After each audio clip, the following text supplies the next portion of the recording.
Well, it's my distinct pleasure to introduce our speaker today. He's a friend of many of you in the room. I'm quite delighted to see how many he's has relationships with out here. Dr. Colorado, as he is monikered, has presented to this club before. I'm sure you're aware of his antics. And I was not aware. I'm a new member here. I did not know Tom. Ed Crabtree gave me the opportunity to do his introduction. I have to say how colorful it has been, this process. For those of you who don't know the ins and outs of Mr. Noel's history, allow me to provide you with a now colorful snapshot.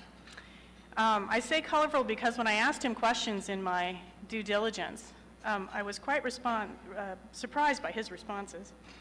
I decided to start off with a question about where he was born, thinking that was a good, question to ask, and his response was this: he was conceived in the Moffat Tunnel.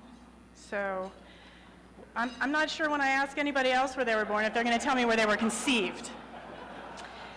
It's no surprise when I asked him if he had always had historical tendencies. His response was he's loved history ever since he can remember.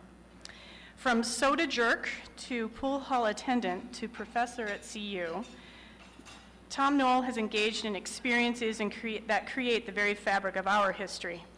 A graduate of history from DU, culminated in a PhD from CU, and what would become a life of storytelling.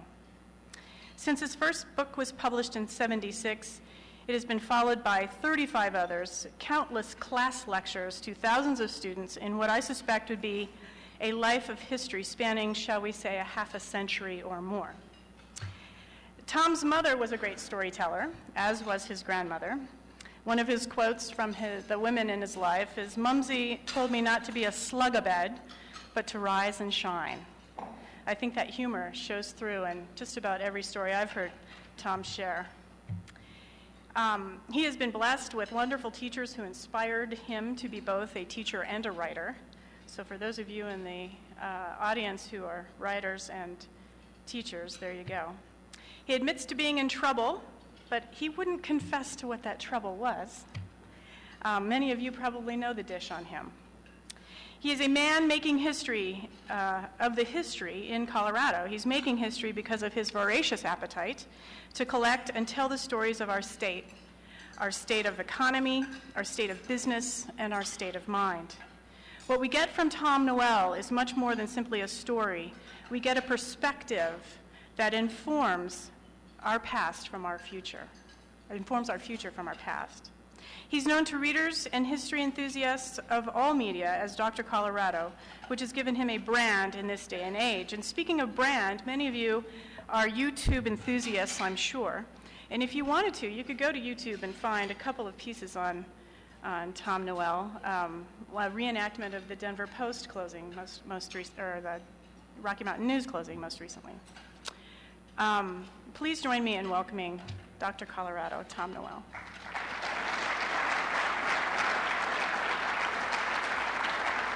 Lest I forget to mention, he has 2 new books coming out, pardon me.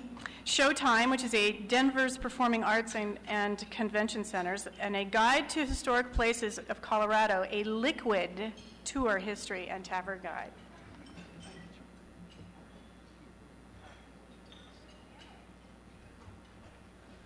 Thank you, Joy, and thank all of you for being here despite the reputation of the speaker. I'm used to speaking to smaller groups, college classes, and once one of them sitting right there where Joy is, even before I started to talk, got up and walked out of the room. And so I went over and I grabbed him, and he threw up on me.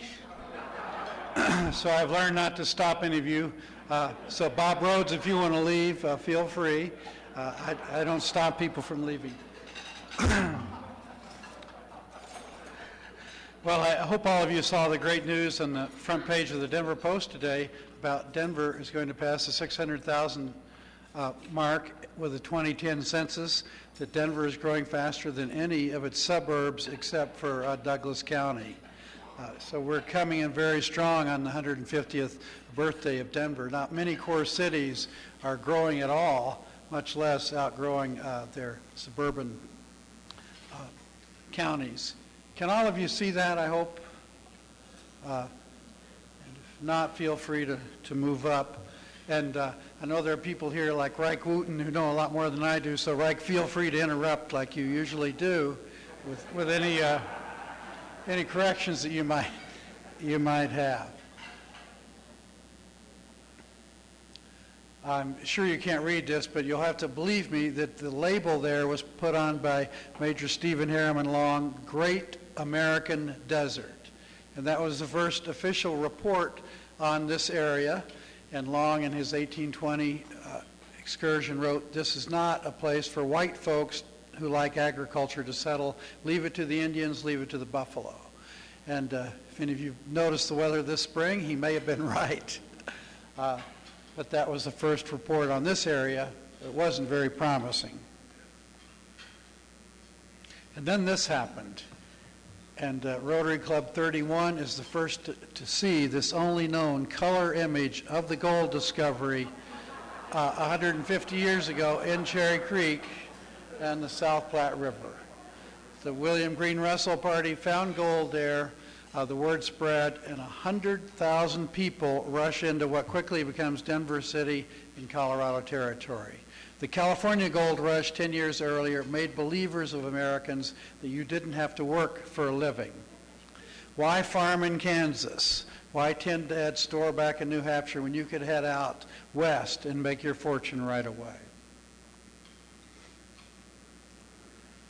It looked like just a glitter in the pan for a while. Of those 100,000 people rushing out here, 2/3 of them went back.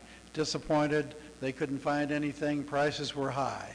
About 1/3 of the people stayed and are around for the census, and they built the city we call Denver. This is one of the Gold Rush guides published by William Newton Byers, the founder of the late and sorely missed Rocky Mountain News, telling you how to make your fortune coming in along the South Platte River or along the Arkansas. And here's the cover of these Gold Rush guides. There were 31 of them published in 1858, 59, explaining how you could come west and make your fortune. Pikes Peak or bust was the slogan. And this painting of Denver is actually fairly accurate. That's Cherry Creek flowing into the South Platte. And can you see the Indian teepees there? These are the Arapaho who camped on the site here in the winter. You know, when they arrived in the winter of 1858, were pretty startled to find all these prospectors here. But Chief Little Raven of the Arapaho tribe welcomed the palefaces, told them that he would be glad to share what little water there is in Cherry Creek, what little wood there is on those cottonwoods, what little grass there was with these newcomers. The Arapaho come to regret that decision 6 years later at the Sand Creek Massacre. Now, how many of you know about the Sand Creek Massacre? I figure most of you would. This was the worst slaughter of American Indians in American history. The U.S. Army slaughtering some 165 Indians, most of the women and children, camped under an American flag, under a white flag, at the spot where they had been told to camp. Here's the chief, Little Raven, and we finally have a street name for him. It leads from down by the Platte River, leading into Elitch's and other places. He was the one who was generous and willing to share resources. And here's an Arapaho woman and her child. Take a look at how elaborately she's dressed and how well she cares for her child. And I don't know if it's dawned on the women here, has it, that in any real, I noticed the people running the show here seem to be women, but that in nearly every society, women do all the work? Are you aware of that, ladies? You've noticed that? Well, this was certainly true with the Native Americans. I hope I haven't disillusioned anyone. This was certainly true of the Native Americans, where the guys would shoot a buffalo and then say, "Hey, honey, can you make a home out of that? Can you make a dinner out of that? Can you make our clothing out of that? Can you make a fly swatter out of that buffalo tail?"